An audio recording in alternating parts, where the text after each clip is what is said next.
जंगल बहुत बड़ा और डरावना था। पेड़ बहुत पुराने थे, उनकी डालियां टेढ़ी मेढ़ी थीं। हवा में धुंध छाई हुई थी, जिससे पत्तों की आवाज के अलावा कुछ सुनाई नहीं दे रहा था। तीन दोस्त आकाश, प्रिया और रोहन जंगल के बीचों बीच जा रहे थे। उनकी हंसी पेड़ों में गूंज रही थी।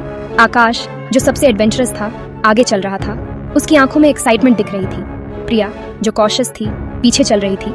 उसका दिल डर और एक्साइटमेंट से धड़क रहा था। रोहन प्रैक्टिकल वाला आसपास पर नजर रखे हुए था। उसका हाथ अपनी जेब में रखे कंपास पर था। आकाश, पक्का ना? कहते हैं ये जंगल भूतियां हैं। डर मत प्रिया, ये सब बच्चों को डराने वाली कहानियां हैं। आकाश हंसा। उसकी हंसी शांत जंगल में गूंज उठी। जैसे ही अंधेरा हुआ, जंगल अजीब आवाजों से भर गया। पेड़ों के बीच हवा चल रही थी, मानो किसी अनजानी भाषा में राज की बातें कर रही हो। परछाइयां लंबी होती गईं, जैसे किसी के हाथ की पंजे हो।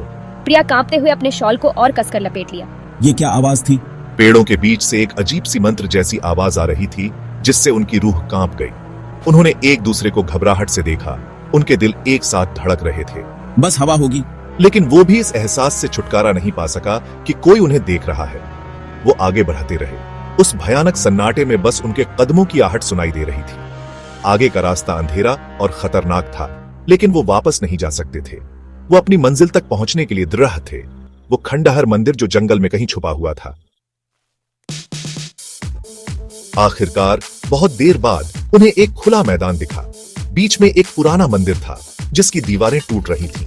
बेलें उसकी दीवारों पर चढ़ी हुई थीं, जिससे उसकी नक्काशी ढकी हुई थी। ये रहा शिव का खोया हुआ मंदिर। जैसे ही वो मंदिर के पास पहुंचे, मंत्र की आवाज तेज हो गई। पूरे मैदान में गूंज रही थी।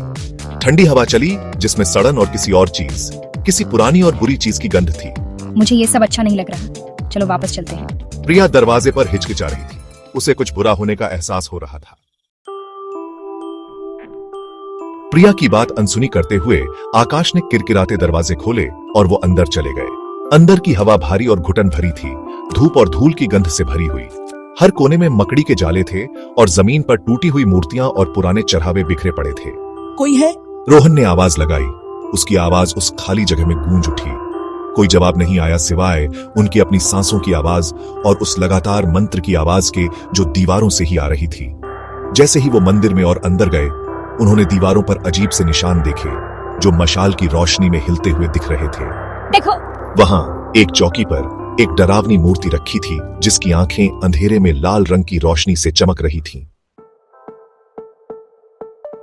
मानो उनके अनकहे सवाल का जवाब देते हुए मंत्र की आवाज और तेज हो गई और जमीन उनके पैरों तले कांपने लगी। मंदिर के दरवाजे जोर से बंद हो गए और चारों तरफ अंधेरा छा गया। क्या हो रहा है? हम फंस गए हैं। हमें यहाँ से निकलना होगा। वो दरवाजों की तरफ भागे। उनके दिल तेजी से धड़क रहे थे, लेकिन कोई फायदा नहीं हुआ। दरवाजे नहीं खुले। वो फंस गए थे। जैसे ही दोस्त अंधेरे में टटोल रहे थे, मंदिर में एक आवाज गूंजी, पुरानी और ताकतवर, जिससे उनकी रूह कांप गई। किसकी इतनी हिम्मत जो पुराने लोगों की नींद खराब करे? परछाइयों से एक आदमी निकला, मानो अंधेरे से ही प्रकट हुआ हो। वो एक बूढ़ा आदमी था, जिसने केसरिया कपड़े पहने थे। उसकी आंखें अजीब सी रोशनी से चमक रही थीं। उसके हाथ में एक लाठी थी, जिसके ऊपर सांप बना हुआ था। हमारा कोई बुरा इरादा नहीं था। हम बस... चुप! तुम पवित्र जगह पर आ गए हो और तुम्हारा आना किसी से छुपा नहीं है। भविष्यवाणी जागृत हो गई है। दोस्त सुनते रहे। उनका खून जम गया। जैसे ही बूढ़े आदमी ने एक पुरानी भविष्यवाणी के बारे में बताया, एक ऐसी भविष्यवाणी जिसमें एक ताकतवर बुराई के जागने का जिक्र था। एक ऐसी बुराई जो पूरी दुनिया को निगल सकती थी। और तुम इस बुराई को रोकने या दुनिया पर लाने की कुंजी हो। प्रिया उसे देखती रही। उसका दिमाग घूम रहा था। उसका क्या मतलब था?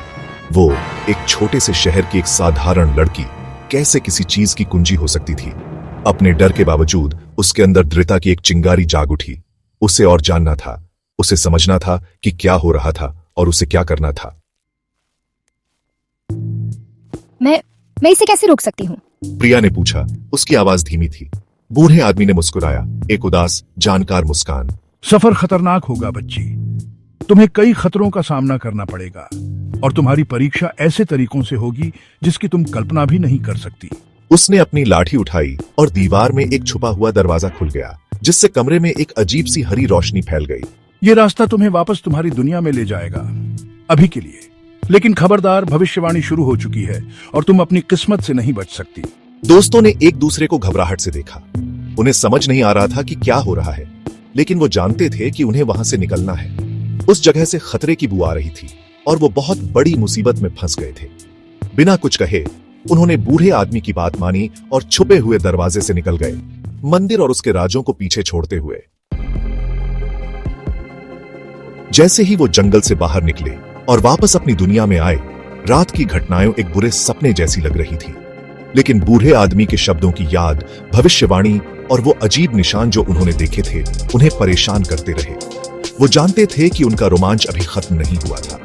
वो किसी पुरानी और ताकतवर चीज से टकरा गए थे, ऐसी चीज जो दुनिया के संतुलन को बिगाड़ सकती थी, और किसी तरह वो अब इसके बीच फंस गए थे। भविष्यवाणी का क्या मतलब था? प्रिया की इसमें क्या भूमिका थी और परछाइयों में उनका क्या इंतजार था?